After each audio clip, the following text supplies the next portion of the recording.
Bombardearon Berlín varias veces y una noche, mientras estaban yendo hacia la base militar, hacia la seguridad de Inglaterra, los aviones fueron atacados por bombarderos de combate alemanes. Y de alguna manera, un avión alemán apareció de la nada. Los pilotos del avión británico observaron que el avión alemán se acercaba cada vez más, hasta que 5 balas hicieron impacto en el fuselaje cerca del tanque de combustible.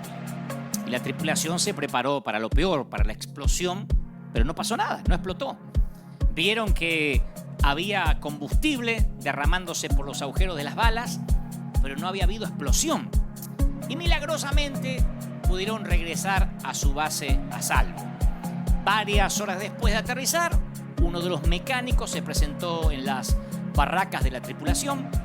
Había encontrado 5 balas dentro del tanque de combustible arrugadas, 5 proyectiles arrugados, pero sin explotar. Y se los entregó al piloto. Y el piloto abrió las cápsulas y, para sorpresa de la tripulación, vio que no tenían pólvora. Y dentro de una de ellas, obviamente las 5 estaban vacías de pólvora, pero dentro de una de ellas había un trozo de papel pequeñito. Y cuando desplegó el papel, encontró una nota que decía: somos prisioneros de guerra polacos, forzados a hacer balas en una fábrica.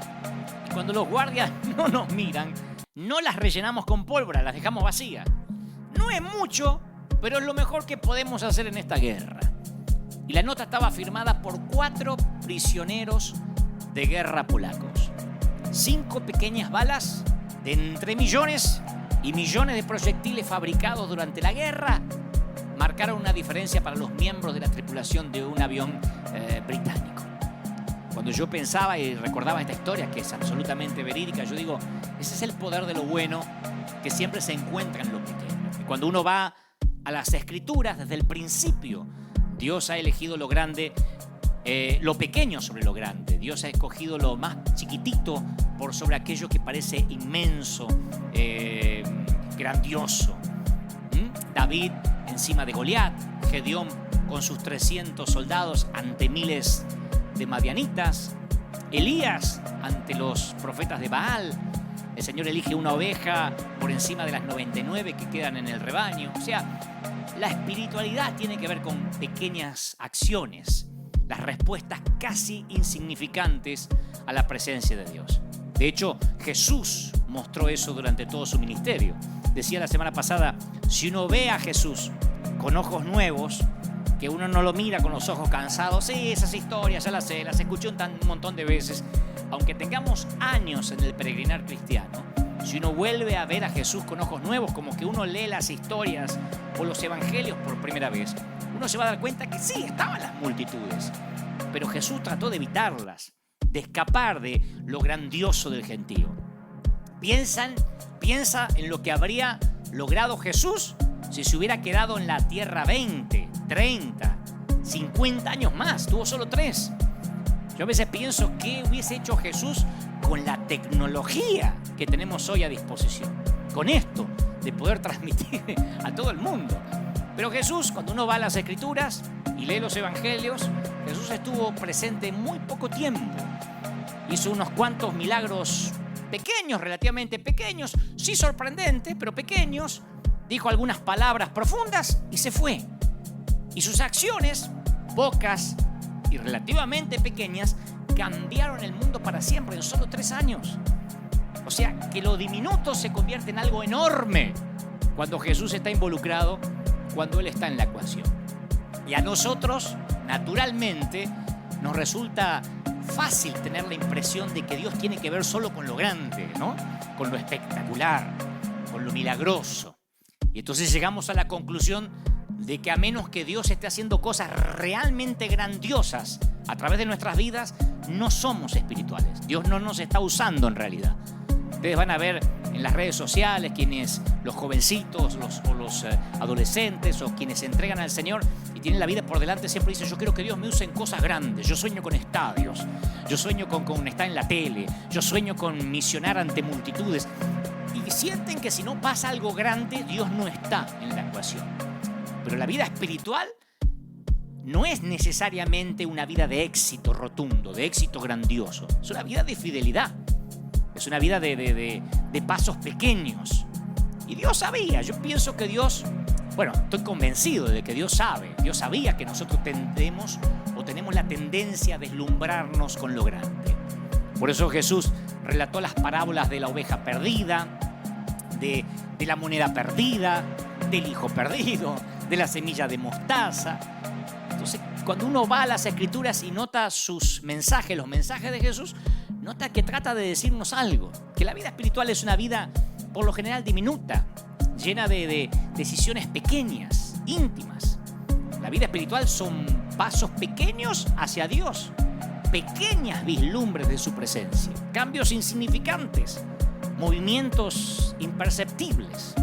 En el Evangelio de Marcos hay una historia de 4 versículos que cuando uno la lee parece más bien una digresión, o sea, algo que se sale de la línea del relato, en lugar de ser un evento significativo. Uno va leyendo las Escrituras y cuando llega a esa parte dice, es como que el autor se tomara una licencia y dice, voy a hablar de otra cosa que parece no tener importancia. Jesús acababa de despotricar en contra de las demostraciones excesivas de arrogancia, de hipocresía que tenían los fariseos, y en ese momento él se fija en una mujer de la cual nadie se apercibe. Cuando Jesús la ve, reconoce la inequívoca apariencia de la pobreza, ropas andrajosas, prendas gastadas, manchada con suciedad de años, arrastrando los pies sobre el piso del templo, y ella deja caer 2 moneditas en la caja de la ofrenda. Es una linda historia y generalmente los predicadores la usamos para hablar sobre el dar, sobre el sembrar, pero no es esas historias o esa clase de vidas que se llevan al cine. No es de esas cosas de las que están hechas las películas. Porque por mucho que nos conmueva el sacrificio de esta mujer, ni siquiera se asemeja al drama de las vidas en peligro de los discípulos o de los héroes de la fe. Entonces, ¿qué es lo que hace que la historia de esta viuda sea poderosa? No es dramática, no es espectacular, no es revolucionaria, no es significativa, no sorprende. Son 4 versículos que aparecen ahí, casi, insisto, como algo que se desvía del relato principal. Como que no ayuda a la línea del guión. Es una historia íntima, una historia privada. Una mujer cuya presencia nadie nota, y peor que eso, cuya presencia nadie se preocupa por notar. En el mundo en que vive, ella es parte del paisaje, es un borrón en una multitud de rostros. Pero es un borrón fiel. Es un borrón fiel, es una amante que ama a Dios todos los días con pasitos pequeños y vive su cristiandad todos los días. Y no le importa si se fijan en ella o no. Ni se imagina que el creador del universo hecho hombre está al lado de ella cuando deposita sus moneditas. Y Jesús dice, yo les aseguro que esta viuda pobre dio más que todos los ricos. Porque todos dieron de lo que les sobraba. Pero ella, que es tan pobre, dio todo lo que tenía para vivir. Y eso es lo que Jesús hacía. Le daba significación a lo insignificante. Jesús mostró la eterna diferencia que podemos hacer nosotros, la gente rota, la gente desprolija, la gente como nosotros sin terminar, la gente que estamos en construcción. Él mostró lo que gente como nosotros puede significar para el reino. Yo crecí en un ambiente pentecostal, saturado de milagros. O sea que el culto tenía que ser de milagros. De eso se trataban los servicios. Si no había milagros, éramos como críticos de cine, como catadores de culto. ¿Cómo estuvo el culto hoy? Medio duro, hoy no hubo tantos milagros. O sea, uno iba al culto para ver milagros.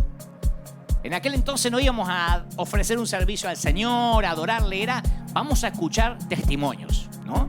La mayoría de las personas que iban a la iglesia en ese entonces daban testimonio de los milagros recibidos durante la semana que había terminado. Que el día antes de operarse desaparecieron los tumores. El pastor decía, habrá testimonio, y mejor que hubiera, si no te lo tenías que inventar. Entonces, si no había testimonio, se paraba uno y decía, yo doy gracias por la salvación de mi alma, el perdón de mis pecados y la sanidad de mi cuerpo. Y se sentaba, que era la de siempre. Venía hace 20 años agradeciendo por lo mismo, pero calificaba como milagro si no había otro más sorprendente o más actual. Pero la gente se paraba. El pastor decía, habrá testimonios hoy, tiempo de testimonios. Entonces se paraba la gente y decía, yo conseguí trabajo de una manera sobrenatural. Había como 300 en la fila y me eligieron a mí. Aleluya, gloria al Señor. Otro decía, yo conseguí estacionamiento cuando no había estacionamiento en todo el parqueo. Yo fui y justo había un espacio para mí. Gloria al Señor. Entonces los testimonios eran parte de mi niñez en la iglesia. De hecho, nuestra conversión, la conversión de los Gebel, fue porque mi mamá fue sanada de un cáncer terminal. Ella tenía pólipos intestinales, pólipos en la matriz, cáncer. Y un 1 de mayo de 1975, Dios sanó a mi mamá. Pero en esos días, y a partir incluso de la sanidad de mi mamá, para mí Jesús era como un gran mago. Porque siempre decían, Jesús quiere hacer un milagro. Deja que te haga un milagro, como si fuese un mago que está pidiendo hacer trucos, pero no lo dejan. Entonces siempre era Jesús, y así eran las campañas evangelísticas, hacían unos pasacalles, porque no había en ese entonces redes sociales, ni hashtag, ni memes, ni publicaciones virales. Entonces se hacían pasacalles que decían, Cristo salva, sana y liberta. Todos los días, menos los lunes. Porque los lunes era el día que no había campaña, ¿no? Cristo salva, sana y liberta todos los días, menos los lunes. Pero era eso, como que Cristo ofrecía milagros. Y yo creo en los milagros, como creía cuando era niño. Pero me desconcertaba que a veces la gente, otra gente de la misma iglesia, perdía el trabajo. O tenían un accidente. O se enfermaban. Esos eran los que, a la hora de los testimonios, calladito la boca. Porque eso no eran testimonios. Decir perdía el trabajo eran pedidos de oración, no era testimonio. Si a lo mejor al final se llamaba al altar, pasaban los que habían perdido el trabajo, los que se habían enfermado, pero se tenían que callar a la hora de los testimonios. Porque los testimonios era para que todos glorifiquemos a Dios. A mí me sorprendía que mi mamá había sido sanada de cáncer, pero otros morían de cáncer en la misma iglesia. El mismo cáncer que fue sanado mi mamá. Entonces yo me preguntaba, ¿dónde estaba Dios? ¿O por qué Dios era tan arbitrario? ¿Por qué Dios era tan parcial? Lo más fácil era decir, lo que pasa que el hermano se enfermó porque estaba en desobediencia. Yo me acuerdo de eso. Pastor, ore por mí porque esta semana me engripé muy fuerte y lo que pasa es que usted tiene un pecado oculto. Por eso la fiebre y la gripe no se le va. Yo escuchaba eso. Le agarró una enfermedad porque no estuvo firme. O escuché decir, si alguien se moría, por ejemplo, de la iglesia, la explicación era, Dios se lo llevó para que no se pierda. Dios sabía que si le daba vida se iba a perder en la droga. Prefirió llevárselo. Y esa era la justificación de por qué Dios no lo había sanado. Después Dios quiere sanarte. Él quiere sanarte. Y si alguien no se sanaba, uno se sentía hasta con culpa de no sanarse. Sentía hasta vergüenza ajena del que no se sanaba o del que no recibía el milagro.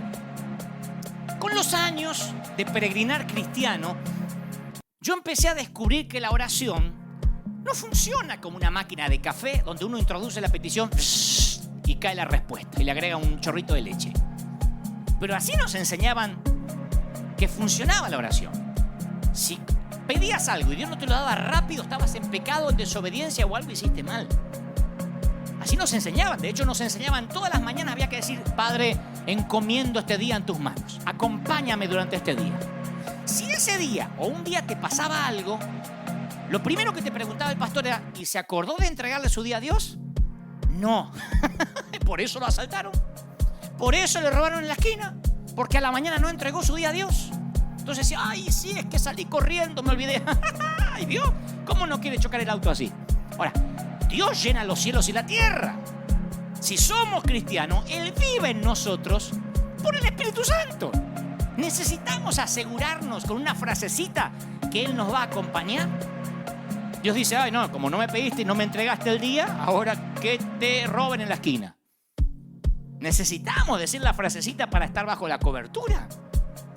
O si chocábamos con el auto o teníamos algún accidente, nos decían, seguro no oraste antes de salir. Apenas te subes al auto, antes de prender el motor. Porque si prendías el motor y no habías orado, tampoco valía la oración.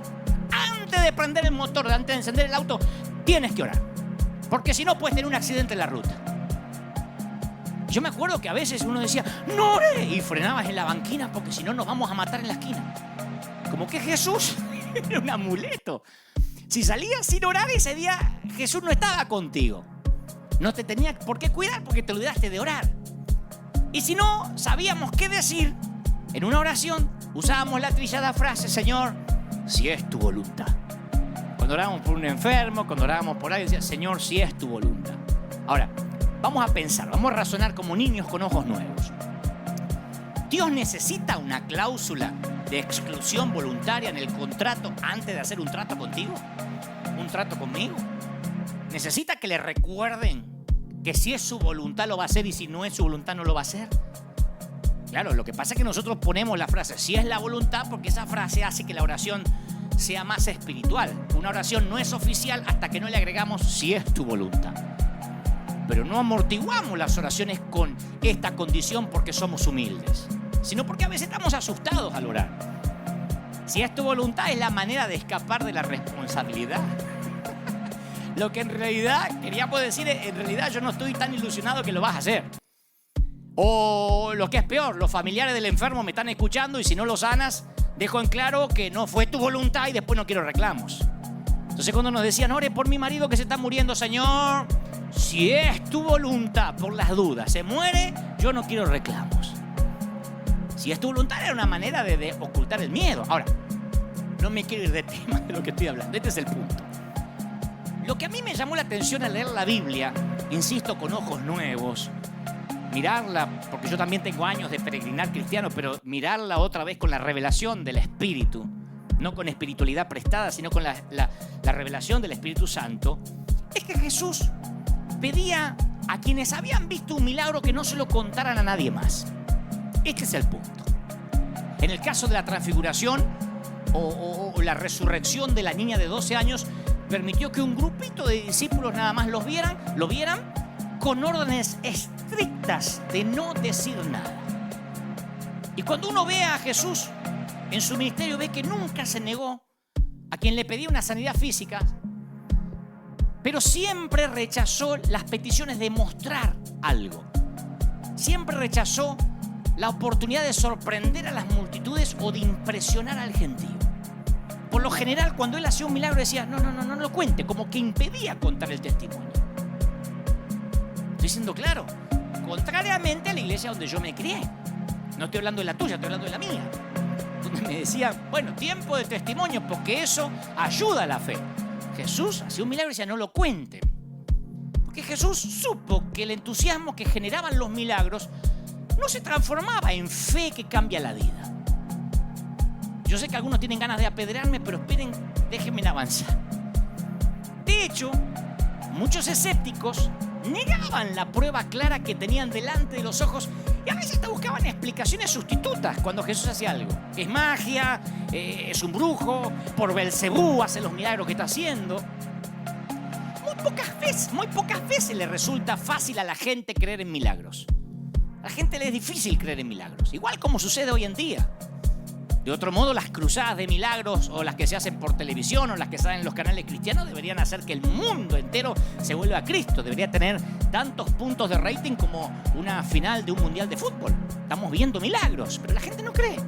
Dice, es un timador, esa señora que pasó tal vez no estaba tan enferma, ese que vino en silla de ruedas tal vez se hizo, el que venía así. La gente no cree, como en los tiempos de Jesús. En ese entonces, como ahora, los milagros despertaron sospechas, desprecio, dudas y casi nunca fe. El primer milagro que Jesús hizo quizás fue el más extraño de todos, porque en todas las escrituras no aparece que haya hecho algo parecido. Jesús tiene 30 años, es un muchacho de 30, está empezando su ministerio, acude a una boda, esas bodas que duraban varios días, yo los conté estos fines de semana pasado. Va a la boda con el recién reclutado, el flamante grupo de discípulos. Recién estaban los muchachos reclutados por el Señor. Su mamá también fue, probablemente acompañado por otros miembros de la familia de Jesús. Y conocen la historia, no les voy a repetir la historia de vuelta, ¿no? Al novio se le acaba el vino, es una vergüenza para ese entonces.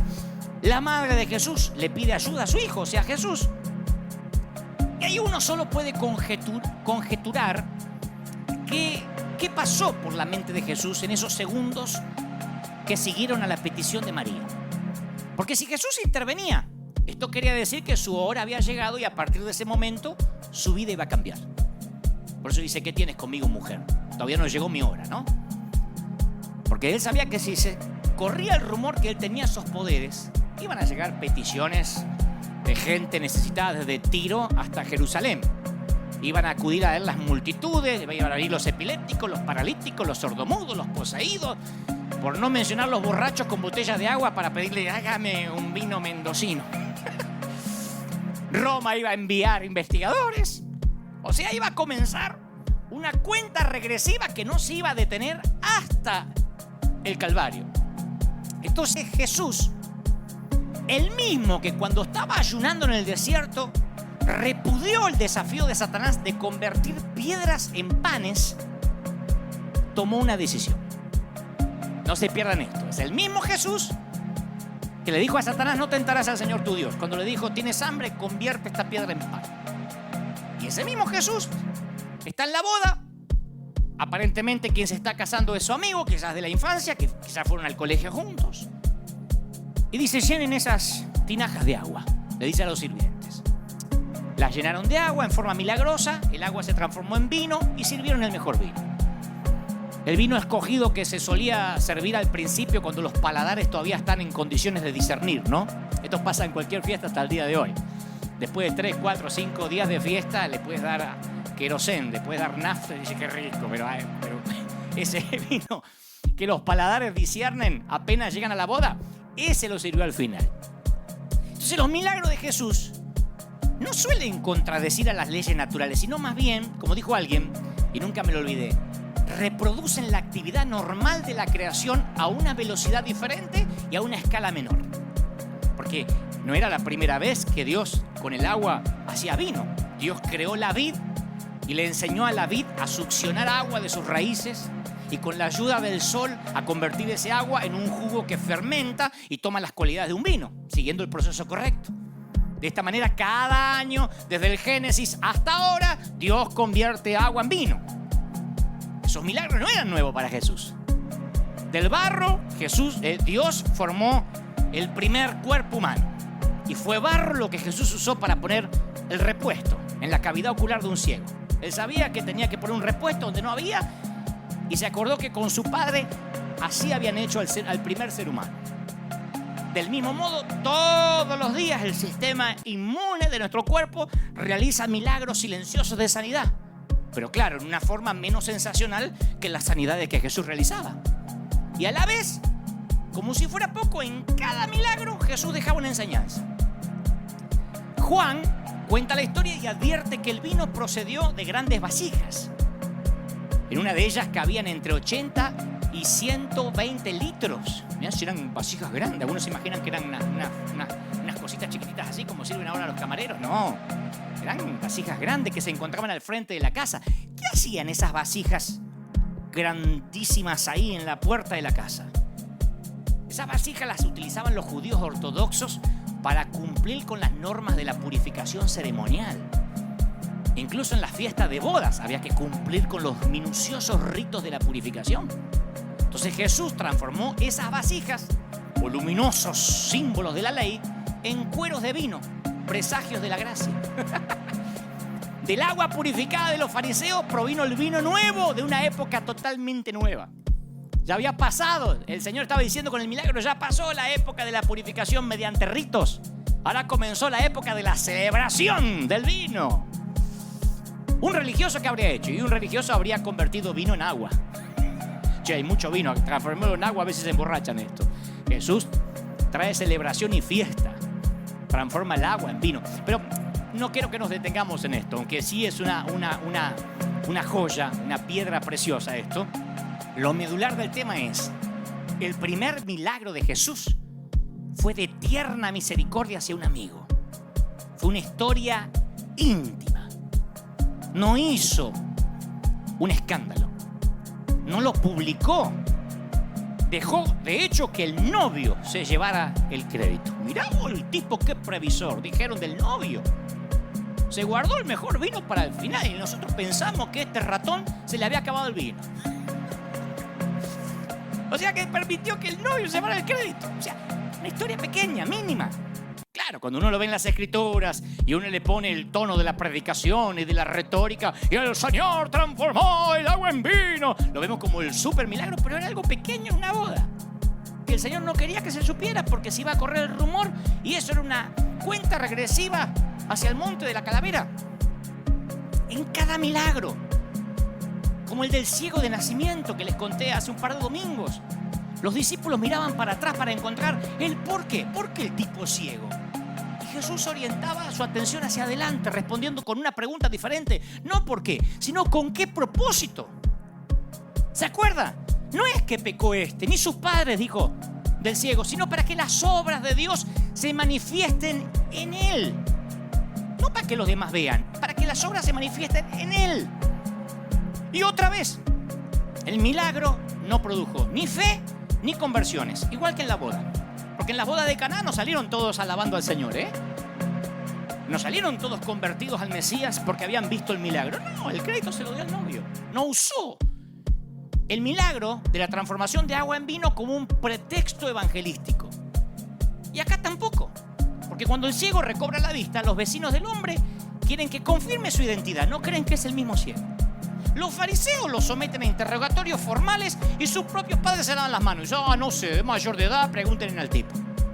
Y el hombre que había sido ciego no tiene tiempo para reflexiones teóricas. Dice, si es pecador el que me sanó, no lo sé.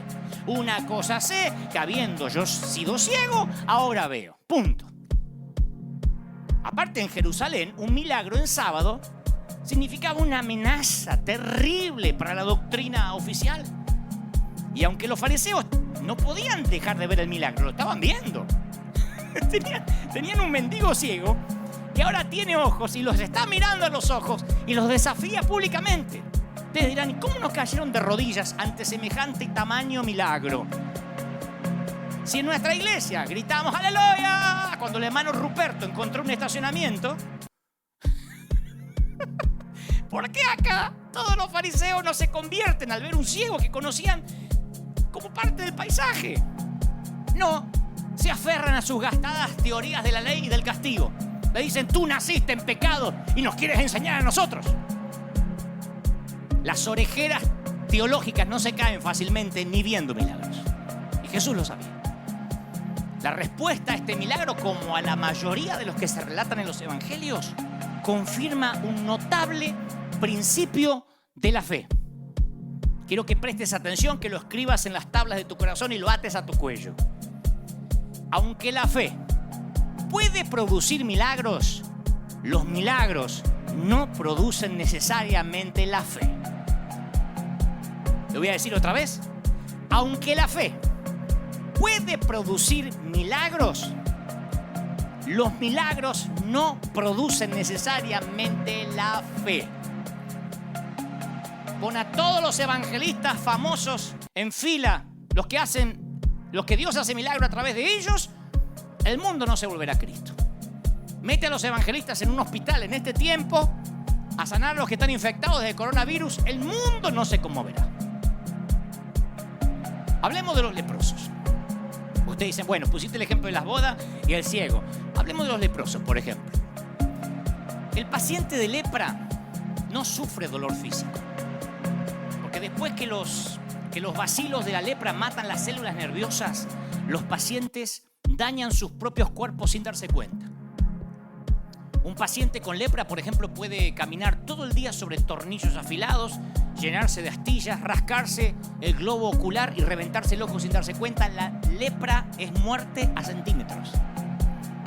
Y cada una de estas acciones destroza tejidos y puede conducir a la pérdida de una extremidad, a la pérdida de la visión. Por eso parecían zombies en Medio Oriente, zombies literalmente caminando.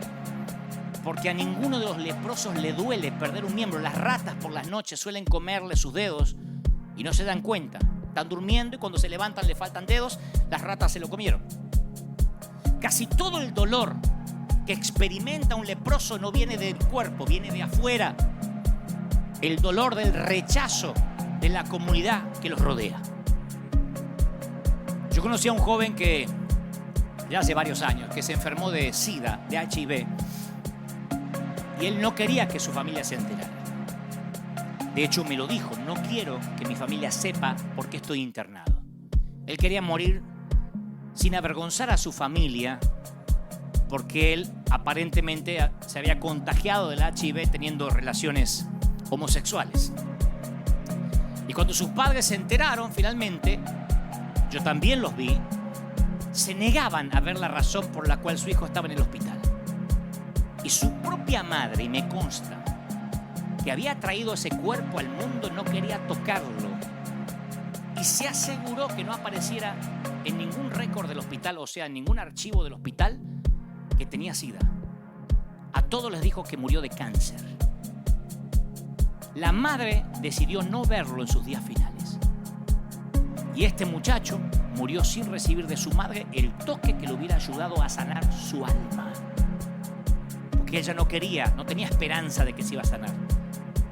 Él quería abrazar a su mamá y de alguna manera pedirle perdón. Sus padres eran cristianos. Él quería pedirle perdón por irse así. Pero su madre se negó a verlo. Dijo: a mí me hace mal. Y no me quiero enterar, no quiero saber ni lo que tiene. No quería escuchar al médico.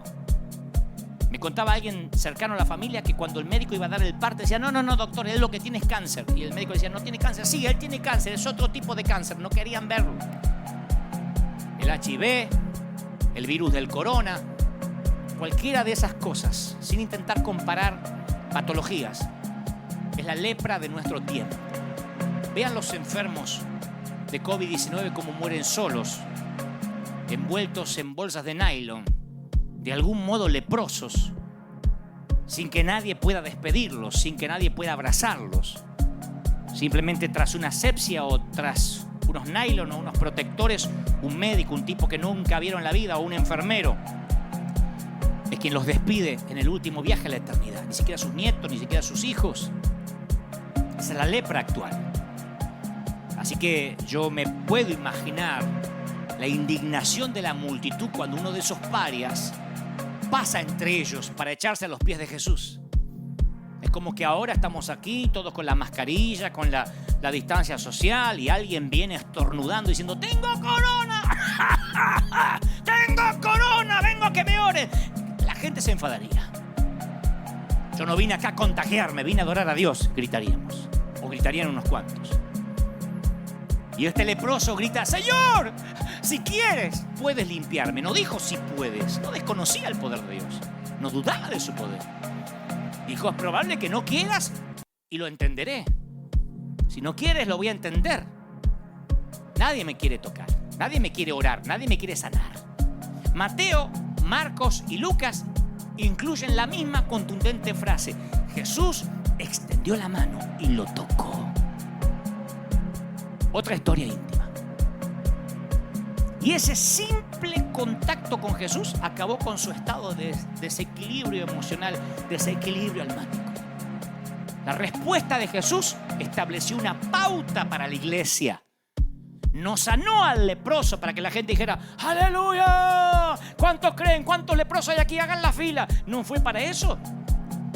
Fue para marcar un precedente para la iglesia. Tenemos medicamentos para personas con enfermedades como la lepra. Y quizás pronto descubran una vacuna contra el corona. Pero esos medicamentos no tratan el problema principal, la enfermedad de no ser deseado. Las consecuencias sociales siempre son más severas que las físicas. Antes guardaban cuarentena en una colonia para leprosos. Pero el antiguo Oriente no fue la única cultura que aislaba a sus heridos. Nosotros ya no construimos colonias, pero levantamos paredes. Me estaba acordando esta semana cuando en mi congregación se excluía a alguien de la iglesia. Se esperaba el día de la Santa Cena, que era el día que había más congregación. Y entonces decía: hermano fulano, hermano Federico, ¿dónde está? Usted va a ser excluido de la congregación porque ha mirado el televisor. Porque mi papá, teníamos en casa un televisor blanco y negro, esos que tenían lámparas adentro, y esos televisores calentaban. Entonces papá decía, en nuestra iglesia era pecado mirar televisión. Y papá decía que no la miraba, la teníamos ahí para la venta, la íbamos a vender. Pero mirábamos tele, porque papá decía, yo vamos a mirar tele, quería ver una serie, él era fanático de Bonanza, así que ponía Bonanza, y un día tocan el timbre en casa y era el pastor, y así que apagó rápido la tele, pero quedaba el puntito, ¿te acordás que quedaba el puntito? Así que estábamos así, espera que no se va el puntito, porque te quedaba un puntito así en el medio, que a veces te daba 1 hora y media hasta que se vaya el puntito. Así que lo distrajeron al pastor por afuera, mostrándole las gallinas, los perros, hasta que se fuera el puntito. Mamá le hace así a mi papá, que el puntito se había ido y entró. Y entonces tuvimos tan mala suerte que el pastor dice, ¿cómo va? Y se apoya sobre el televisor y estaba tibio. Y entonces supo, porque esas lámparas calentaban. Entonces supo que había mirado tele. No le dijo nada, porque en ese entonces la disciplina se hacía pública. Y se usaba la prédica para darle con un palo. No se lo llamaba y se lo reprendía en privado. O sea, se lo excluía y se lo exhortaba de manera vergonzante, de manera pública. Y con nombre y apellido. Hermano Federico, el Señor me mostró que estuvo mirando televisión. Porque no decía, estaba caliente la tele. El Señor se lo había mostrado para darle un tono más místico. Así que está excluido de la congregación. Así excluyeron a mi papá. Mi papá estuvo casi 15 años excluido de la comunión. No le negaron el saludo porque había mirado Bonanza. Lo excluimos, lo proscribimos de nuestra población. Al hermano fulano se le niega la comunión. Y eso era literal, se le negaba el saludo. O lo sentaban. Hay gente que hasta el día de hoy sientan al líder cuya célula no crece. A mi propia madre, a mi propia mamá le negaron la comunión porque una vez se había teñido el cabello y le había quedado medio rojizo. Y entonces ella vio que nadie la saludó, porque se corrió el rumor en iglesias chiquititas, esos pueblos chiquitos, infiernos grandes. Entonces, nadie la saludó y mi mamá estaba medio triste. Y fue a consultar con el pastor qué pasó. Y el pastor dice, con esa cabeza como una zanahoria, no pretenderá que la saludemos. Entonces seguimos levantando paredes. Ustedes dicen, wow, eso es radical, pero esto sigue ocurriendo todavía. Esto no es de los años 70, ¿eh? El divorciado conoce ese sentimiento hasta el día de hoy. No tendrá cabeza de zanahoria, color zanahoria, pero sabe lo que se siente. Y que no se divorcie conociendo ya a Cristo. Se aguanta el matrimonio como lo tenga, pero no se te ocurra divorciar. Simulá que eres feliz. El desempleado, el indocumentado, se le mira con espíritu de sospecha. El inmigrante que no habla inglés en los Estados Unidos, las madres solteras. Esos son los intocables del mundo occidental. Ni hablar si tiene dudas de su orientación sexual. Ni hablar si entra alguien homosexual y rapidito no se hace heterosexual y se casa el otro domingo con el sexo opuesto, porque al homosexual le dan 3 días para cambiar. 3 días. Si el domingo pasó al altar, para el miércoles se me hace machito. Y si no, viven en el exilio involuntario. No estoy haciendo apología de ningún pecado. Lo que digo es que levantamos paredes. Y esos leprosos viven sus vidas calladas, solitarias, infectados por sus temores de rechazo y sus recuerdos de la última vez que intentaron acercarse. Y están tan rotos que prefieren que no se los toque por miedo a que se los lastime otra vez.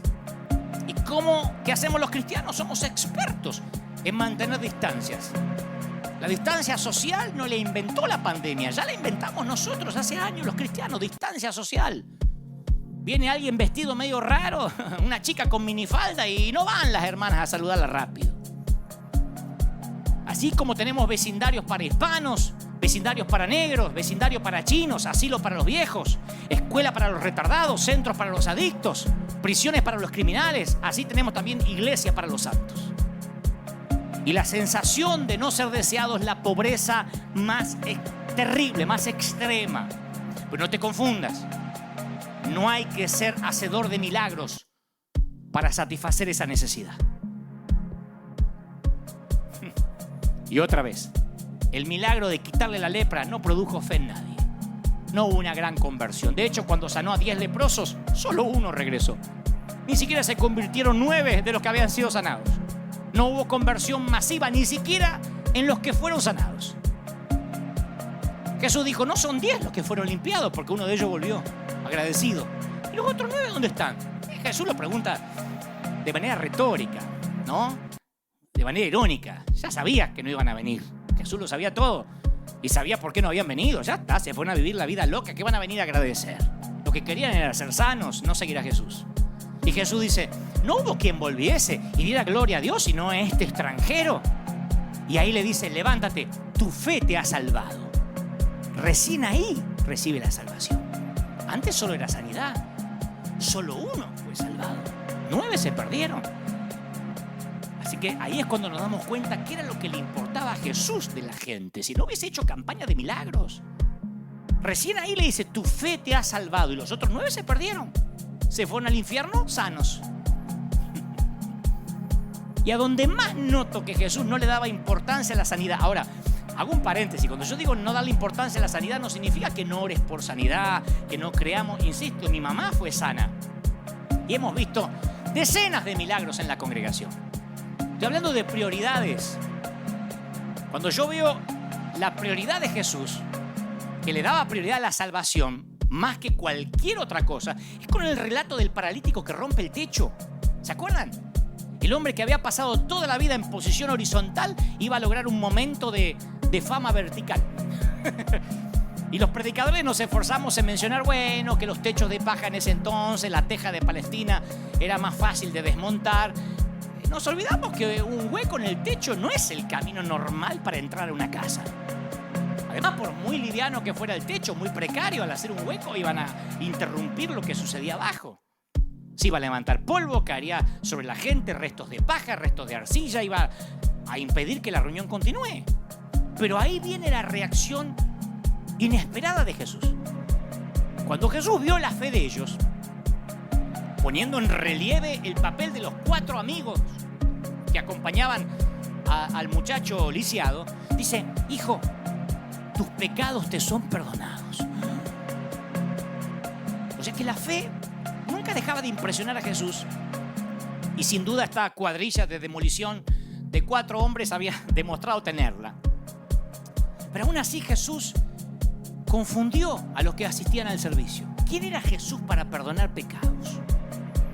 Y ahí empiezan los expertos religiosos a debatir acerca del derecho de Jesús a perdonar pecados, sin hacer caso del paralítico que está en medio de los escombros. Y Jesús silenció el debate con palabras enigmáticas, pero que resumen la actitud hacia la sanidad física. Le dice, ¿qué es más fácil? ¿Decirle al paralítico, tus pecados te son perdonados? ¿O decirle, levántate, toma tu lecho y anda? Y aunque dejó en suspenso la pregunta, todo su ministerio da la respuesta. La curación física es muy fácil, sin duda alguna, para Dios. Para sanarlo bastaba una orden. Pero para perdonarle los pecados tenía que subir a la cruz. Jesús nunca se encontró con una enfermedad que no pudiera curar, un defecto congénito que no pudiera corregir, un demonio que no pudiera exorcizar. Pero sí se encontró con escépticos que no pudo convencer, y con pecadores que no pudo convertir, y con fariseos que no pudo hacerlos cambiar. Lo que pasa es que el perdón de los pecados requiere de un acto voluntario de arrepentimiento de parte del receptor. Por eso algunos de los que escucharon las palabras más elocuentes acerca de la gracia se fueron sin arrepentirse. Pues para que sepáis que el Hijo del Hombre tiene potestad para perdonar pecados, le dijo Jesús al sanar al hombre. Esa es una ilustración de lo inferior al servicio de lo superior.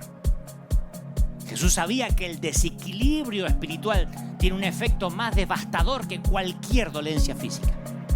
Él sabía que alguien sanado sin arrepentirse no hacía sentido. Jesús no vino a sanar las células del mundo, sino vino a sanar sus almas. Si no, habría hecho, insisto, una gran cruzada de milagros en Alejandría, en Roma, en Jerusalén, y todos se habrían convertido. Pero los milagros no producen fe. La fe produce milagros. Un programa de 2 horas por televisión de milagros no producen fe en los escépticos. Y hasta por ahí nomás en los creyentes. Yo lo he visto incluso en nuestra congregación. Mientras están contando los testimonios, la gente corre al estacionamiento para que no les agarre el tránsito ni el trancón. O están hablando, mirando el celular. ¿Qué tenía usted? No podía caminar. Corra para allá, corra para acá. ¡Aleluya! Y la gente masticando chicle. Lo que pasa es que como vivimos en cuerpos materiales, le damos poco valor al mundo del espíritu.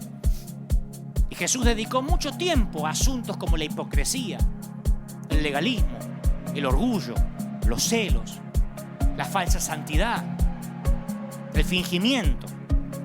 ¿Quién conoce un ministerio por televisión que se dedique a sanar esos problemas? Pero conocemos muchos que se centran en dolencias físicas. La mayoría de la gente se siente atormentado por el más leve sufrimiento físico. ¡Ay, ore por mí, pastor, que me duele la cabeza! Rara vez se siente atormentado por el pecado. Y cuando se trata de milagros, Jesús tiene prioridades muy diferentes que la mayor parte de sus seguidores. Solo un milagro aparece en los 4 evangelios, que se realizó en las verdes colinas a orillas del mar de Galilea cuando la popularidad de Jesús iba en aumento. Se presentó el problema de la alimentación. ¿Se acuerdan? Les había predicado por horas y tenían todos hambre. Había, 5.000 hombres sin contar, sin mencionar mujeres y niños. Y Jesús toma 2 peces salados, 5 pequeños panes y realiza el milagro que todos estaban esperando. 3 de los evangelios, de los evangelistas, se detienen ahí. Solo Juan habla de lo que pasó luego. Dice que después de haber disfrutado por un día el milagro, querían otro. Lo que pasa actualmente, querían otro. ¿Nos puede hacer otro? Y ahí es cuando Jesús se muestra brusco y acusa a la multitud de tener motivos egoístas, de desear solo alimento para el estómago. Les decía: yo soy el pan de vida, cabezones. Yo soy el pan de vida. Si no coméis la carne del Hijo del Hombre y bebéis su sangre, no va a haber vida en ustedes. Pero ellos querían fast food, ellos querían comida rápida, querían hamburguesa, papa frita, querían empoderarse, querían pactar para comprar la casita, querían pactar para tener el auto, querían frotar la lámpara del genio y tener sus 3 deseos. Y no iban a renunciar fácilmente a su sueño. Es como pretender que la gente que acude a una noche de milagros venga a la reunión de oración durante la semana. No estoy criticando otras iglesias, pasa acá también. Acá hacemos cadena de 7 días en tiempos tradicionales, que son 7 días donde oramos por milagros y oramos por prosperidad y por la gente trae sus peticiones, repleto siempre, lunes, martes, miércoles, jueves, viernes, sábado, domingo. Decimos: vengan a orar. Y es un grupito así. Así somos. Y en los tiempos de Jesús encima había una vieja tradición judía que enseñaba que el Mesías iba a renovar la práctica de Moisés, se creía, de servir el maná diario. Que no iban a tener que trabajar, que les iba a haber maná todos los días. Igual que el éxodo de Israel. Creían eso. Y cuando vieron la multiplicación de Jesús, de los alimentos, dijo: eso es lo que hizo Jesús, lo mismo que Moisés. Entonces, con el milagro del día anterior, todavía haciéndoles la digestión, pidieron otra señal milagrosa. Se habían vuelto adictos con una sola comida. Querían otro congreso de empoderamiento. Pero esa no era la clase de Mesías que esperaban. Ellos querían un Mesías que le hiciera muchos milagritos. Así pasó en la sinagoga: Señor, hemos escuchado que en las bodas de Caná transformaste el agua en vino. ¿Nos puedes hacer un milagro aquí? Y él dijo: no. Ustedes están ciegos, pobres y desnudos, se van a morir en pecado. Nunca les dio pan y circo porque se lo pedían. Entonces la multitud inquieta empieza a dispersarse, lo mismo que comieron. Yo sé que estás pensando: yo veo a Jesús tomar unos pececitos, unos panes, y comen un promedio de 8.000, 10.000 personas, no me muevo más del lado de él. No. Vieron el milagro, como no les hizo otro, empezaron a dispersarse y empezaron a quejarse. Y hasta los discípulos empezaron a decir: dura esta palabra, Señor, ¿quién la puede oír? Vamos a ver si vamos cambiando un poco el mensaje, porque así no vamos a reclutar mucha gente. Y muchos lo abandonaron, hasta una separación de discípulos que solo Juan menciona. Jesús dijo: ¿queréis iros también vosotros? Le dijo a los 12. ¿Ustedes también, chicas, se quieren ir? Porque esto no es para cualquiera, ¿eh? Claro, los milagros atraían multitudes, aclamaciones, pero no fomentaban el arrepentimiento y la fe duradera. Por eso el Señor dijo: no cuenten esto, no quiero milagreros siguiéndome. No cuenten esto. Jesús trae un mensaje de obediencia, de sacrificio, no un espectáculo para buscadores de emociones. ¿Qué pensamos que eso cambió hoy? ¿Qué nos hace pensar que este Jesús hoy es otro Jesús?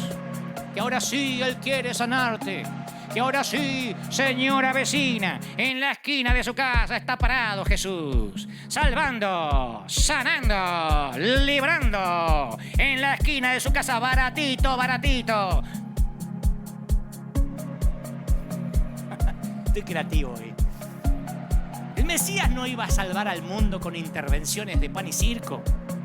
Iba a salvarlo con su propia muerte.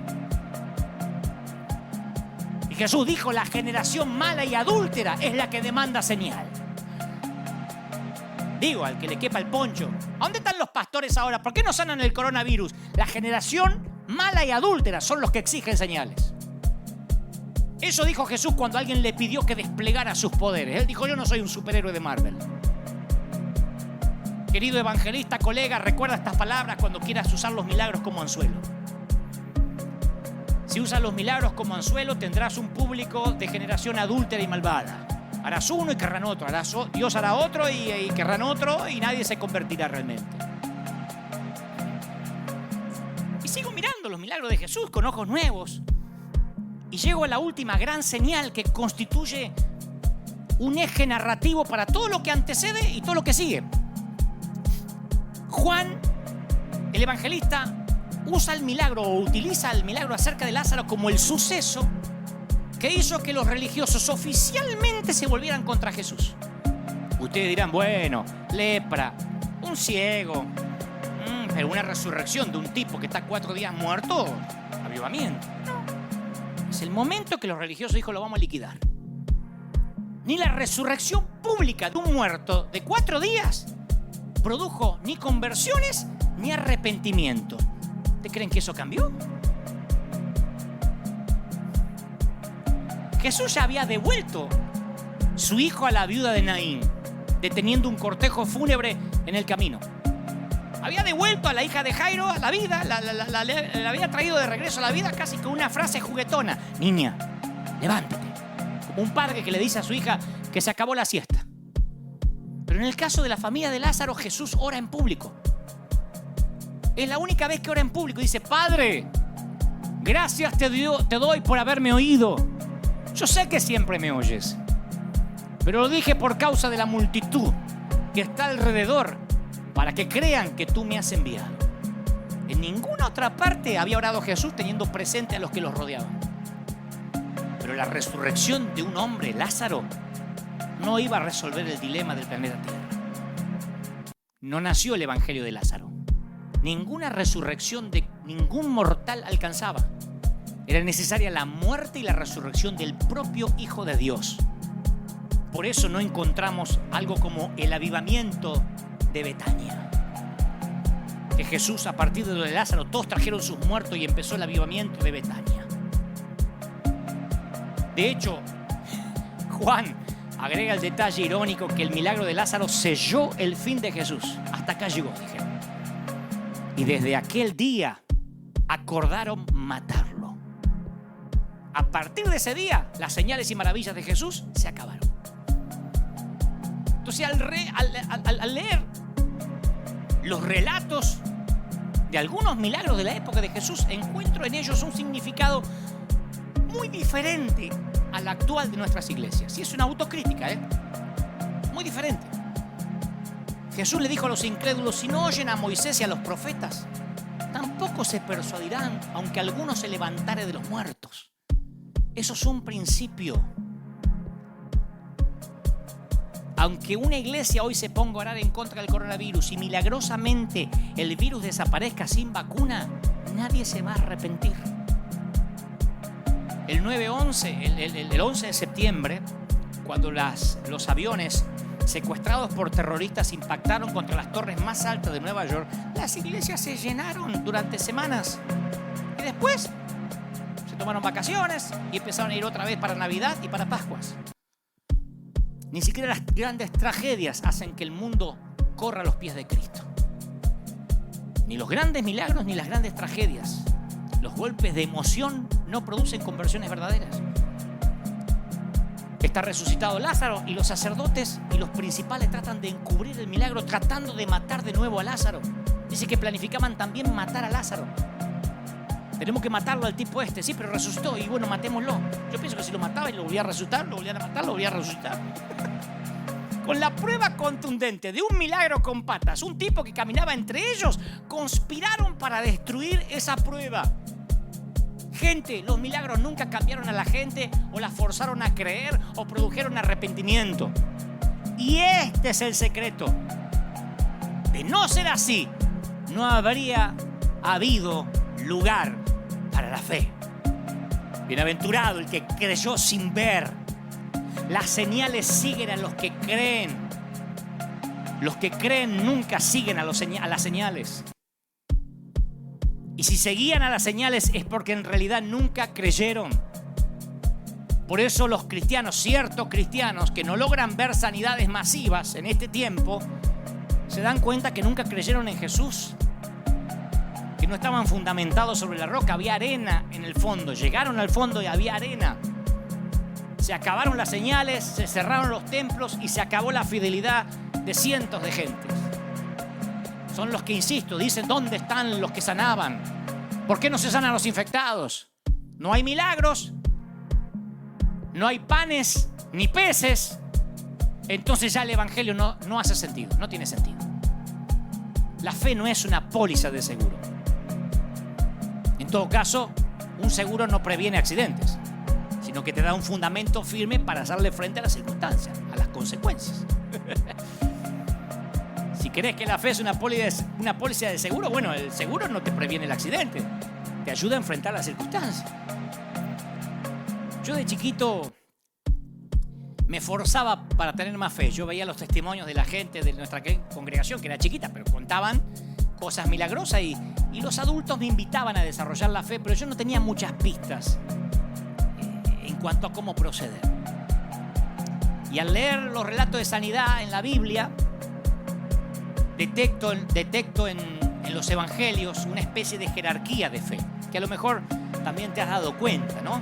En la parte más alta de la jerarquía están quienes impresionaron a Jesús con una fe valiente, con una fe inquebrantable, un centurión, un impertinente mendigo ciego, una persistente mujer cananea.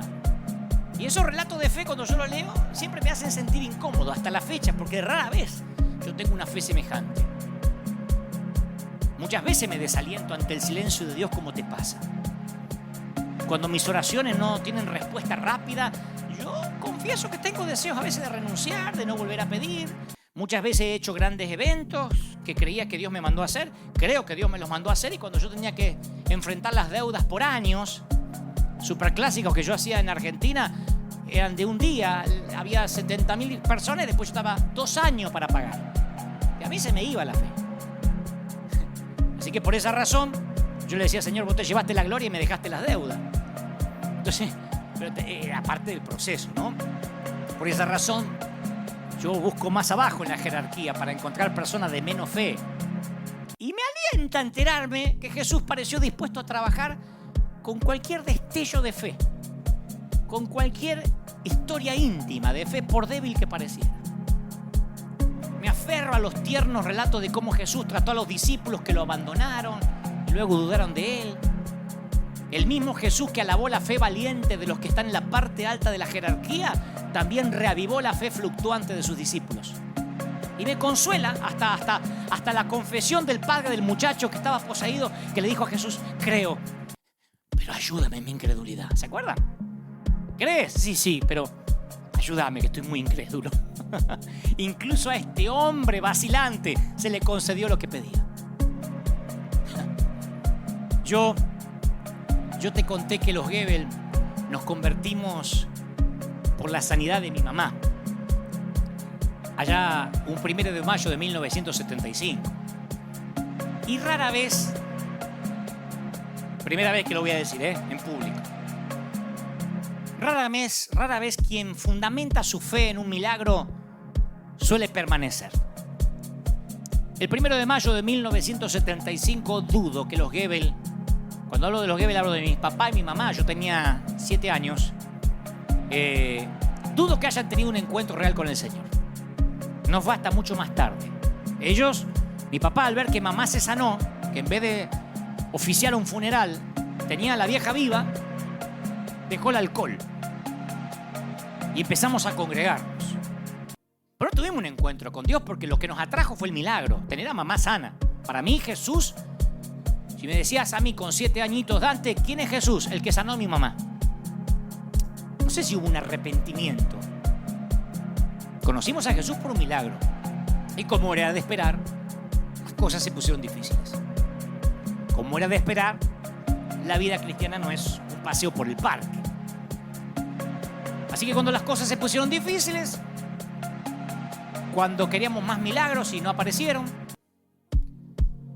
cuando desde que mi mamá se sanó empezaron algunas pruebas, algunas luchas, no solo lo del televisor blanco y negro, sino algunos problemas familiares, y vimos que esta póliza de seguro no nos resultaba, que esto no era un multinivel.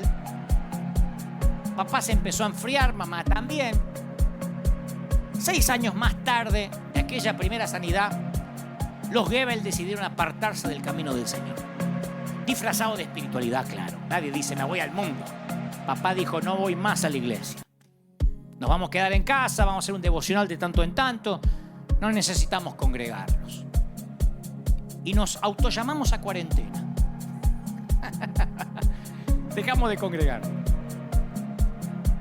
Pasó un tiempo, estábamos en casa, nos empezamos a sentir cómodos, podíamos ver tele todo lo que queríamos. Papá no volvió a beber, me consta. Pero los problemas en la familia empezaron a hacerse más agudos todavía. Mi mamá empieza a sentirse mal, 6 años, habían pasado 6 años de la sanidad. Empieza a sentirse rara, se va a hacer un examen de rutina y otra vez tenía cáncer. Y de lo que recuerdo, pues yo ya no tenía 7 años, yo ya tenía unos 12. De lo que recuerdo, a mamá ahora no le importó sanarse. Mamá tuvo una plática, una charla con mi papá donde le dijo, ¿ves? Se ve que no habían estado de acuerdo en esta decisión de salir de la iglesia. ¿Ves, viejo? Vamos a volver a cualquier iglesia. Mi papá decía, sí, pero hay que ver una de sana doctrina. Me importa un cuerno en la doctrina. Yo quiero arrepentirme, yo quiero que nos arrepintamos. Si no me sano, no importa. Si me tengo que morir, me voy a morir.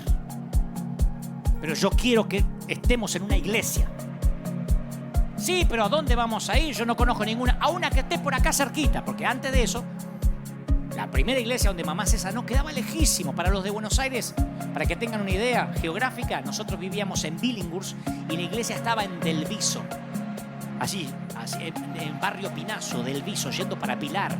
O sea que todos los días hacíamos 1 hora y pico por la ruta 8. No había autopista del Sol, no había para ir a congregarnos. Tal vez fue eso lo que de alguna manera incidió, entre otros factores, para que mi papá se cansara. Pero ahora mamá dijo, busquemos una iglesia acá cercana. Ya no le importaba sanarse, quería tener un encuentro con el Señor. Y la iglesia más cerca que nos quedaba era la iglesia que daba unas cuadras, una iglesia de un pastor italiano. No era pentecostal, asamblea cristiana, una iglesia muy amada. Fuimos muy felices ahí el tiempo que estuvimos. Y el pastor amadísimo, pastor que actualmente está en la presencia del Señor. Fuimos toda la familia, mi papá, como hicimos en Argentina, la cabeza agacha, la frente marchita. Y todos, ahí se nos fue el ánimo de criticar. Ahí no importaba si había orquesta, porque nos habíamos ido de la otra iglesia porque no compartíamos con esto, no compartíamos lo otro, no nos gustaba. Acá no preguntamos nada. Mamá estaba enferma de cáncer, nos vimos alejados de Dios y lo que hicimos fue arrepentirnos. Mi mamá lloró todo aquel servicio, un culto cortito era. Mi papá también lloraba. En la iglesia del italiano, que no se le entendía nada, porque los italianos tienen esa particularidad. Años en Argentina y todavía hablan atravesado. Entonces mi mamá, cuando termina el servicio, le dice a mi papá, estaba mi hermano, yo, dice, vamos a pedir al pastor que nos ore. Pero este no era un pastor como el que había orado por mamá hace años. El primero era brasileño. Viste que a los brasileños les encanta. Vamos ahora a reprender a Satanás. Mas Jesús le va a sanar esta noche. No era de la Iglesia Universal. Era de la Asamblea de Deus de Brasil.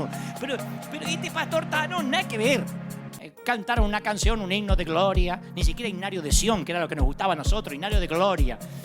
Y terminó. Y dijimos, se acerca mi mamá y dice, mire, yo fui sanada ya por Dios hace muchos años. Quiero que usted ore por mí. Entonces el pastor Tano dice, guarda, sorella. Lo come pastore parlerò a Dio. Mi intenzione è di pregare a Dio, Mi intenzione di pregare a Dio, E se Dio vuole, resta in salute, capace sana. Ma se no è in volontà di Dio, forse muori, capisci? Potrebbe essere morto y va a ir a paradiso. Estaba diciendo, yo voy a orar. Pues no prometo nada. Si se muere, se va para el paraíso. Nosotros estábamos mirando así, estábamos deprimidos antes que empiece. No prometo niente, Dios es soberano. O sea que Dios era soberano. Sorella, hermana, la cosa principale è che è stata salvata. C'è stata salvata? È stata salvata? Sì, io estoy salvata. Io estoy salva. La principale. E va a paradiso.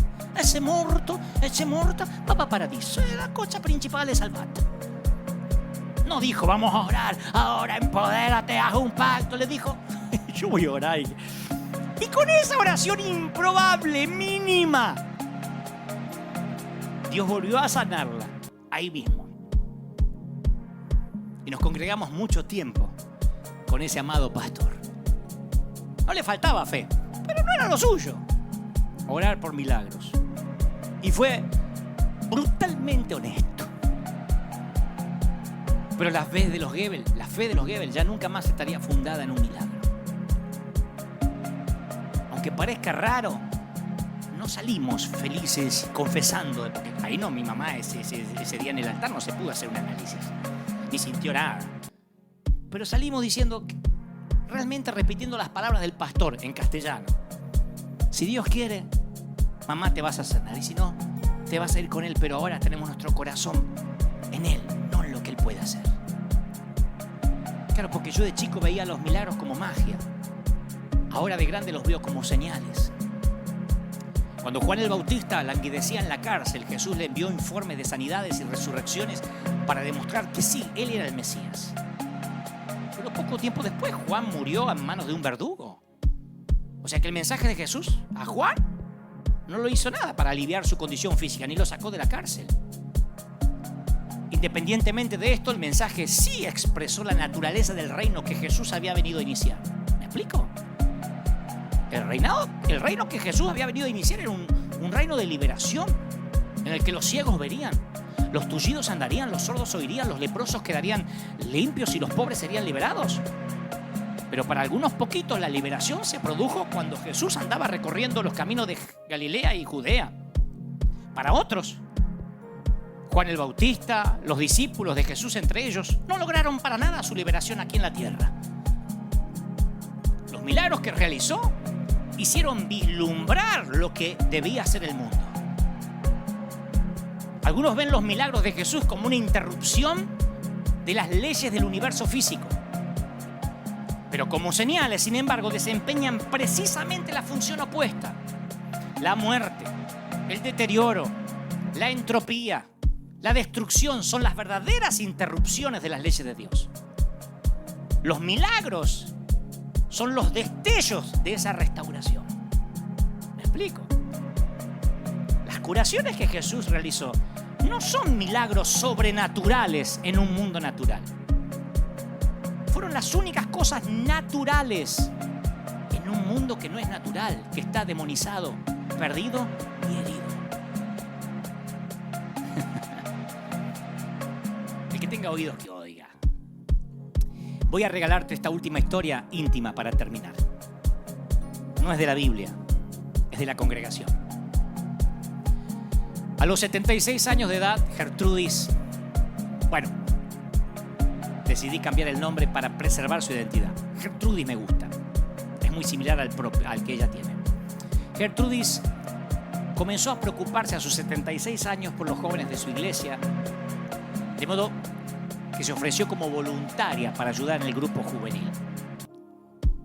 ¿Qué le gustaría hacer?, le pregunta al líder juvenil, a ver, una anciana. Y ella dice, no sé, pero a Dios y a mí se nos va a ocurrir algo. Gertrudis no era buena para hablar en público y se sentía demasiado mayor para participar en los juegos, en las dinámicas. Pero tomó fotos de cada uno de los chicos del grupo juvenil. Pedía permiso, decía, ¿te puedo sacar una foto? Y tomaba fotos. Luego las imprimió, las fotos las colocó sobre unas tarjetas y escribió una información biográfica en la parte de atrás de cada tarjeta. Marina, de novia con Juan, Su papá es inconverso, su mamá trabaja limpiando casas. 3, 4, 5 cosas, una Wikipedia mínima de cada uno. Se memorizó la cara y la información de cada tarjeta y después se paraba en la puerta de la iglesia. Y a medida que entraban los jóvenes le daba la bienvenida a cada uno por su nombre. ¡Kevin! ¿Cómo estás? ¡Hey! Kevin sorprendido. ¿Cómo anda el Barça? ¿Y Messi? Me parece que va a dejar el club o es un rumor. Y Kevin sorprendido porque él está acostumbrado a que no le pregunten, a que nadie le importe de su vida. ¡John! ¿Cómo estás? Me enteré que tienes un nuevo trabajo, ¿eh? ¡Ah! ¡Qué bueno! Y aprendiste a hacer café. Y John se sorprende porque nadie le preguntó de qué trabaja, qué hace. Y eso empezó a sanar la estima de un montón. Y ya no venían por la predicación o por las dinámicas, sino por las 3, 4 palabras que Gertrude te decía a la puerta. Y al final de la reunión se paraba otra vez a la puerta y veía quién se le había escapado a la entrada para decirle: ¡Hey! No te olvides, Godofredo, te espero la semana que viene. ¿Cuándo van a tener un hijo? Ya va mucho tiempo, tendrían que hacer uno, Y les prometía orar por cada uno. 10 años hizo eso. O casi 10. Y ya a sus 86, Gertrudis sufrió 3 ataques cardíacos. Y la posibilidad de su muerte causó dolor en todos los chicos del grupo juvenil. Querían ayudarla, decirle lo mucho que significaba para ellos, pero no sabían cómo hacerlo. Entonces una tarde, el líder juvenil tiene una idea. Dice: Gertrudis, nos gustaría hacerte tu funeral. Y ella dice: ya sé, yo quiero que me hagan el funeral, pero todavía no estoy muerta, querido. No, pero queremos hacerte tu funeral en vida, para que puedas oír cuánto significa para el grupo juvenil de nuestra iglesia. No nos sirve de nada que te hayas ido con el Señor y haya una foto tuya. Queremos que escuches. Y a Gertrude le encantó la idea. Y el grupo juvenil planificó su funeral en vida. Y como se podrán imaginar, una gran cantidad de chicas, de muchachos llenaron la iglesia. Algunos de ellos ya se habían graduado, se habían casado, tenían hijos propios. En esos 10 años, Gertrude se había ganado el corazón de todos. Y esa noche, los jóvenes que la conocieron durante sus 10 años de servicio compartieron historias de Gertrude, pasaban y contaban historias de ella, y ella sentada ahí escuchando todo. Y al final de la noche, un grupo de jóvenes se reunieron misteriosamente en la parte de atrás de la nave principal de la iglesia, porque Gertrude tenía 86 años, pero nunca había perdido su juventud. La juventud es una cosa de acá, no es una cuestión cronológica.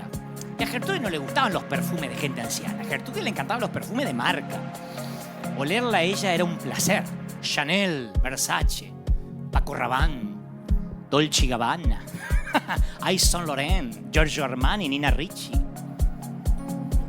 Y cuando los jóvenes llegaron adelante, vinieron con una botella gigante y costosa de Dolce & Gabbana.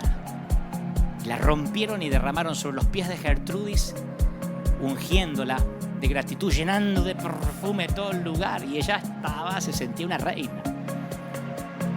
Porque al igual que la viuda que depositó sus 2 monedas en el templo, Gertrudis había dado lo que podía. Su vida no fue dramática, no fue espectacular, ni revolucionaria, ni significativa, ni sorprendente. Ella había tenido una historia pequeña, casi íntima, de esas que ningún evangelista usaría para tratar de despertar fe, pero de esas que llamaban la atención de Jesús. La espiritualidad tiene que ver con las pequeñas acciones, la significancia que el Señor le da a lo insignificante, las respuestas casi insignificantes a la presencia de Dios. Y al igual que la viuda con su pequeñísima ofrenda, la ofrenda de Gertrudis continuará viviendo mucho después de su partida. ¿Y sabes qué me alienta? Que tú y yo tenemos una historia íntima que mueve a Jesús. Me alienta mucho que Jesús no ande buscando hacer cosas demasiado grandiosas, sino que esté buscando vidas pequeñas, historias minúsculas. Yo pasé al altar un montón de veces, arrepentirme en toda mi vida de juventud, de adolescencia, y sigo haciéndolo. Ninguno de esos pasos pasadas al altar fueron el arrepentimiento. Recuerdo esa fecha como un parteaguas. No. Yo pasaba un domingo pidiendo perdón y el miércoles ya la había fregado. Pero el otro domingo pasaba otra vez. Y ese segundo pasito, combinado con el primero, ayudaba al tercero. Y la tercera vez que pasaba ya estaba unos pasitos más adelante. Mi vida errática fue de pasos pequeños, movimientos ligeros de músculos espirituales. Y así, a los golpes, a los tropezones, como toda gente rota, fui construyendo mi peregrinar cristiano con el Señor. No pude ver cosas demasiado grandiosas cuando era chiquito. Tardaría muchos años en pararme ante un gentío, ante una multitud, en hablar con presidentes, qué sé yo. Tardaría muchos años en ver esa vida que ahora la gente ve y dice, qué lindo, le va bien. La gente siempre ve tu tierra prometida y nunca contempla tu desierto. Pero fueron las historias pequeñas, las niñas, las chiquitas, las íntimas, las que construyeron mi relación con Jesús. Fueron las cosas chiquititas que los evangelistas, insisto, no usan. Y sé que del otro lado hay mucha gente ahora diciendo, yo también soy de esos pequeños con historias íntimas, pequeñas. No son grandiosas, no son dignas del capítulo de ningún libro. Pero esa es tu vida.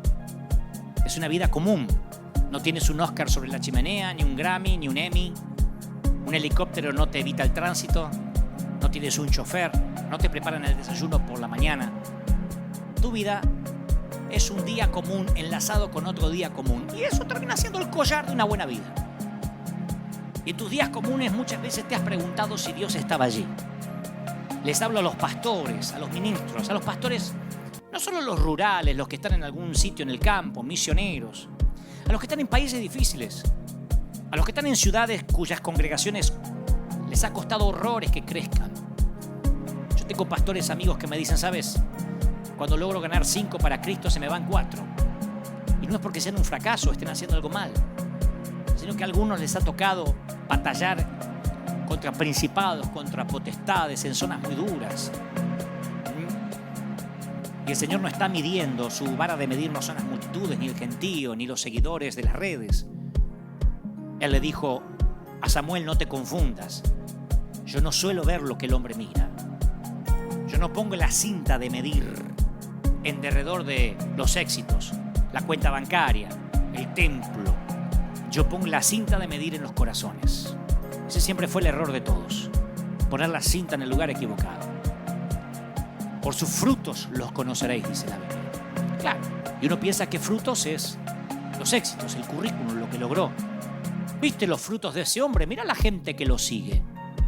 Pero nos olvidamos, porque a veces leemos con ojos viejos, que el fruto del Espíritu es paz, benignidad, fe, templanza, amor, mansedumbre. En ningún momento se menciona cruzadas, milagros, currículum, reputación.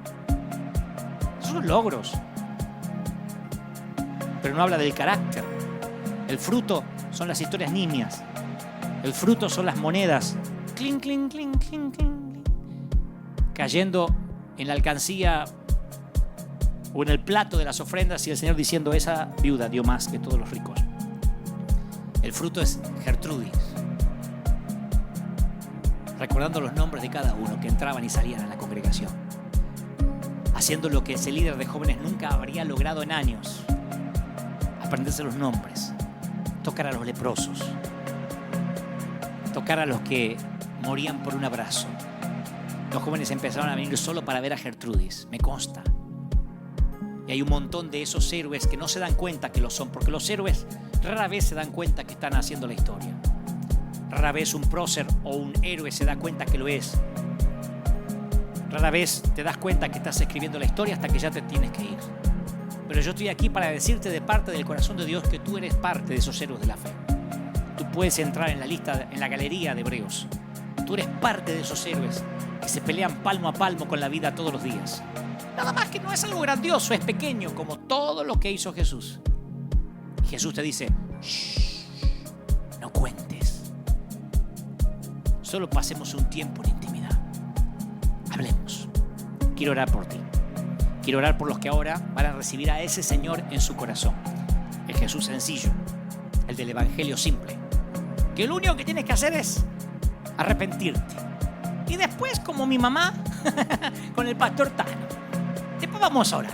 Yo voy a orar por las enfermedades. Siento de orar porque yo no prediqué en contra de los milagros. Yo hoy hablé de prioridades. ¿Está? Hoy hablé de prioridades para el Señor. Al Señor le importa tu alma. Al Señor no le sirve que todo el mundo se sane del virus y luego se pierda. El Señor necesita que haya arrepentimiento, porque Él vino para sanar tu alma, para perdonarte los pecados. Lo demás es el tip, la propina, el bonus. Si viene, viene, y si no viene, no viene. Aquí en la iglesia hay gente que ha sido sanada de enfermedades terminales y otros que están confinados en una silla de ruedas y son tan fieles como los primeros. Nuestro Dios es un Dios que va por lo que realmente importa. ¿Qué es más fácil? Decirte levántate, toma tu lecho y anda, o tus pecados te son perdonados. Vayamos por lo más difícil, que el Señor con su sangre lo hizo fácil. Y lo único que tienes que hacer es, Padre, gracias por hablarme hoy. Jesús, entra en mi corazón. Te recibo, repite conmigo, vamos, como mi suficiente Salvador. Anota mi nombre en el libro de la vida. Gracias por hablarme así. Amén y amén. ¿Cómo te ama el Señor, che? ¿Alguien necesita oír esto? ¿Cómo te ama el Señor, princesa? ¿Cómo te ama el Señor, príncipe de Dios?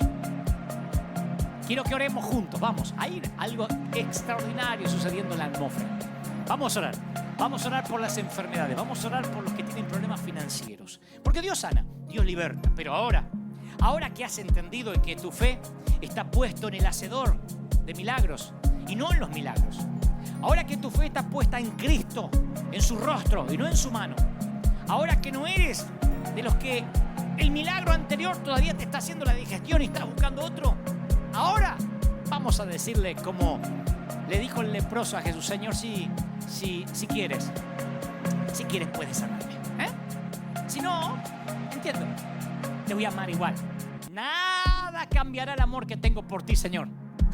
Pero cómo me gustaría sanarme. Cómo me gustaría que hagas un milagro en papá. Cómo me gustaría que hagas un milagro financiero. Y yo, en lugar de hablar como evangelista y pastor pentecostal que lo soy y decirte Dios lo va a hacer, vamos a confesar, voy a robarme, en el buen sentido, las palabras de un ministro que ahora está con el Señor. Vamos a orar. Si Dios quiere, a sanar. Si no, al paradiso. Si resultó con mamá, va a resultar contigo. Vamos a orar. Y si Dios quiere, lo va a hacer. Y si no, ¿cuál es el problema? Tu alma está salvada. Y así, con esa felicidad de niño, de vino nuevo, de gracia, vamos a orar. Padre, gracias por este tiempo. Gracias por los que miran ahora. Gracias por los miles que se han conectado. Señor, tú has hablado hoy y yo he transmitido lo que creo has puesto en mi corazón para este tu pueblo, para este tu ejército, para estos tus obreros de primera línea. Yo te pido ahora que tu gloria, tu gracia lo llene todo. Yo sé, Señor, que tú quieres sanar. Yo sé que no quieres que nadie sufra, pero ahora mira un remanente, una legitimidad de hijos de Dios, una separación de trigo y cizaña que está ocurriendo ahora en los 5 continentes, en las esquinas del mundo. Está la gente diciendo: Señor, tú eres la roca, tú eres quien nos bendice, tú eres quien llena nuestro hogar. Sean sanos o no, te aman, Señor. Mira, corren hacia ti. Hay gente ahora, pónganse de pie, vamos, en los hogares, en las casas. Me encantaría que se pongan de pie. Los que son de la iglesia, se los pido como pastor, vamos, de pie. Batallón del Ejército de Dios. Escuadrón de emergencia en combate contra las fuerzas invasoras. Escuadrón de búsqueda de las almas. Vamos de pie. River, vamos de pie. Vamos a clamar. Yo voy a pedir para que esos milagros no se detengan, pero no sean ellos los que fundamenten la fe. Para que tengas un encuentro real con Cristo. Para que los cielos se te abran como a Saulo camino a Damasco y te transformes en ese Pablo que Dios quiere que seas. Yo estoy orando ahora por toda América. Estoy orando por Asia, por África, por Oceanía, por Europa. Oro por la República, mi querida Argentina. Oro por los argentinos, para que desde el presidente hasta el último ciudadano ahora entienda que es tiempo de volver a Dios. Es tiempo de que el mundo pide la manifestación de los hijos de Dios. Yo lo creo, lo declaro, lo confieso. Yo sé que algo ha ocurrido. Yo sé que algo está cambiando tu corazón. Y declaro bendición en todas las áreas, en el cuerpo, en el alma y en el espíritu. Amén y amén. Que Dios te bendiga, que haga resplandecer su rostro sobre ti, que te acompañe en todas las cosas, te llene el Señor. Y claro, Dios mediante, si Cristo no viene a buscarnos, si todavía estamos aquí con salud, y si no, nos vamos con Él. Ya vamos al paraíso. Pero si quiere Dios permanecer aquí con nosotros, si quiere dejarnos aquí, nos volvemos a encontrar dentro de 7 días, aquí en la pantalla, aquí en los dispositivos. Gracias por estar. Te dejo con la placa final para que nos ayudes a que este río no se detenga.